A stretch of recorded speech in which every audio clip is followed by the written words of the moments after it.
You lost your credibility. అది ఇంకా మళ్ళీ ఎప్పటికీ తిరిగి రాదు. ఆ విషయం మీరు గుర్తుపెట్టుకోవాలి. ప్రతి ఒక్కళ్ళకి ఈ రోజున అర్థమైపోయింది what is Chandrababu Naidu, what is Nara Lokesh అని. మహానాడులో మీ మాటలు మాత్రం చాలా పెద్ద పెద్దగా ఉన్నాయండి, చాలా పెద్ద పెద్దగా ఉన్నాయి. కానీ ప్రజలకు జరిగే మేలు మాత్రం శూన్యం.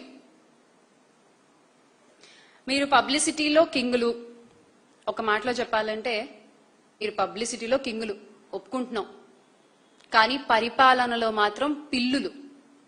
పరిపాలనలో మాత్రం మీరు పిల్లులు. ఇక హామీల విషయంలో గుంట నక్కల్లా వ్యవహరిస్తున్నారు. హామీల విషయంలో మీరు గుంట నక్కల్లా వ్యవహరిస్తున్నారు. జగనన్న ప్రభుత్వ కాలంలో గ్రామ సచివాలయ వ్యవస్థ, వాలంటీర్ వ్యవస్థ, నాడు నేడు, ఫ్యామిలీ డాక్టర్, రైతు భరోసా, అమ్మ ఒడి, ఆసరా, చేయూత, ఇలా ప్రతి పథకం, పూర్తి ఫీ రియంబర్స్మెంట్, వసతి దీవెన, ఆరోగ్యశ్రీ విస్తరణ, అందరికీ ఇళ్లు, ఇలా ప్రజల జీవితాల్లో మార్పు తీసుకొచ్చే కార్యక్రమాలు ఎన్నో వచ్చాయి. కానీ ఈ రోజున మీ పాలనలో ఏమొచ్చాయంటే తిట్లు, శాపనార్థాలు, ప్రతీకార రాజకీయాలు.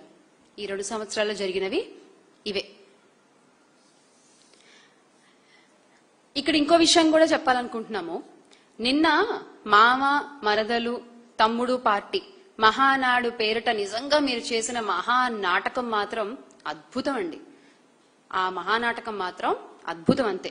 ఎందుకంటున్నాం అంటే మామగారైన ఎన్టీఆర్ ని వెన్నుపోటు పొడిచారు, మరదల గారి బలవన్ మరణానికి మీరు కారకులయ్యారు, తమ్ముడు గారినేమో గొలుసులేసి కట్టేశారు. నిజమే కదా ఇవన్నీ? అందుకే ఆ పార్టీ మామ, మరదలు, తమ్ముడు పార్టీ అని పిలవక తప్పట్లేదు. అంటే మీరు మీ లిమిట్స్ దాటి మాట్లాడితే మేము ఇలాగే మాట్లాడాల్సి వస్తుంది. మేము కూడా ఇలాగే మాట్లాడాల్సి వస్తుంది. ఇన్నాళ్ళు మేము మాట్లాడలేదు అంటే అది చేతకాక కాదు,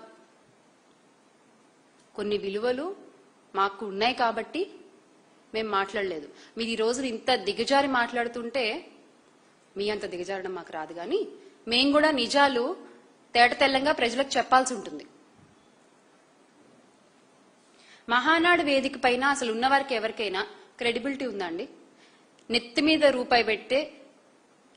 రూపాయి పెడితే చెల్లి అర్హత ఉందా?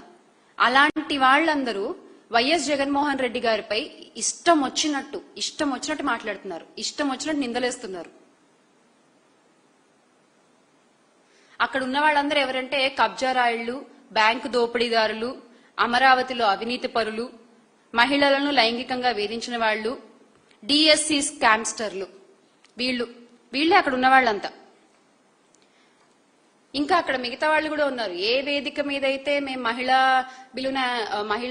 మహిళలకి 33% రిజర్వేషన్ మేము ఆమోదిస్తున్నామని చెప్పారో అదే వేదికపై ఇంకో కొంతమంది కూడా ఉన్నారు. వాళ్ళెవరంటే మహిళా బిల్లును ఓడించిన కాంగ్రెస్ తో వెంటనే విందులు చేసిన వాళ్ళు అన్నమాట. వాళ్ళు కూడా ఆ వేదికపై ఉన్నారు. వీళ్ళందరూ కలిసి ఈ రోజున జగన్మోహన్ రెడ్డి గారి గురించి, వైఎస్ఆర్ కాంగ్రెస్ పార్టీ గురించి మాట్లాడతారు. అసలు సకల శాఖ మంత్రి గారికి, గౌరవ విద్యాశాఖ మంత్రి గారికి, శ్రీ నారా లోకేష్ గారికి ఒక ఓపెన్ సవాల్ అండి, ఒక ఓపెన్ ఛాలెంజ్. ఈ రోజున మీరు అన్నారు కదా చర్చకు సిద్ధమని. ఎస్, మీరు ఏ టీవీ ఛానల్కి రమ్మంటే ఆ టీవీ ఛానల్కి వస్తాము. మీరు ఫస్ట్ టైం ఎమ్మెల్యే కాబట్టి మా పార్టీ నుంచి కూడా ఒక ఎమ్మెల్యే గారు వస్తారు. ఒక ఎమ్మెల్యే గారు ఆ చర్చలో మీతో పాటు పాల్గొంటారు. Yes, we are ready. Open challenge. మీరు చెప్పండి ఏ ఛానల్.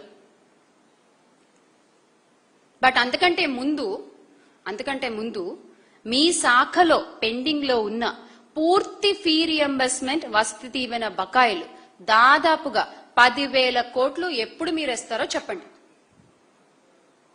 ఎప్పుడు మీరు ఇవ్వగలరో చెప్పండి. అలాగే డిఎస్సి అక్రమాలపై ఎందుకు మాట్లాడకుండా పారిపోతున్నారో చెప్పండి.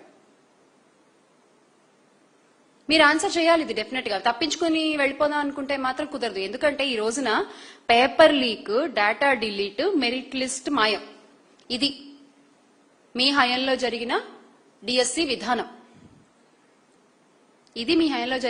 విధానం. మీ శాఖలో లీక్లతో పాటు డార్క్ ఆపరేషన్ ని ఎందుకు మీరు బయట